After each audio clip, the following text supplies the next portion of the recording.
Bro சனிக்கிழமை லீவா? லீவா? ஹாலிடே தானே. லீவுக்கும் ஹாலிடேக்கும் என்ன டிஃப்ரென்ஸ்? ரெண்டும் ஒன்று தானே. இல்லை இல்லை இல்லை, லீவுக்கும் ஹாலிடேஸ்க்கும் டிஃப்ரென்ஸ் இருக்குது, நான் சொல்கிறேன். ஸோ லீவ் அப்படிங்கிறது நீங்கள் உங்களோட ஒர்க்கிங் டேஸில் பெர்மிஷன் போட்டு எடுத்துக்கிறீங்க தெரியுமா, அதுதான் லீவ். அப்போ ஹாலிடேனா? ஹாலிடேஸுங்கிறது festival occasions, public holidays, like சண்டேஸ்லாம் எப்பயுமே நமக்கு ஹாலிடே தானே. ஸோ அந்த மாதிரி நாட்களை நம்ம ஹாலிடேஸ்ன்னு சொல்லுவோம்.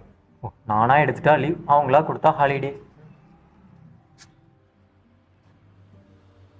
அவருக்கு புரியல, பட் லீவுக்கும் ஹாலிடேஸ்க்கான டிஃப்ரென்ஸ் உங்களுக்கு புரிஞ்சிருக்குன்னு நம்புகிறேன். ஸோ இந்த மாதிரி யூஸ்ஃபுல்லான கண்டென்ட் நீங்கள் தெரிஞ்சுக்கணுன்னா நம்ம கனவு ஸ்கூல் ஆஃப் இங்கிலீஷ் சேனலை ஃபாலோ பண்ணிக்கோங்க. தேங்க்யூ. ஸோ அதான் சனிக்கிழமை லீவ் விட்டுறேன்னு சொல்லிட்டாங்கல்ல, வாங்க போவோம். லீவு தான்.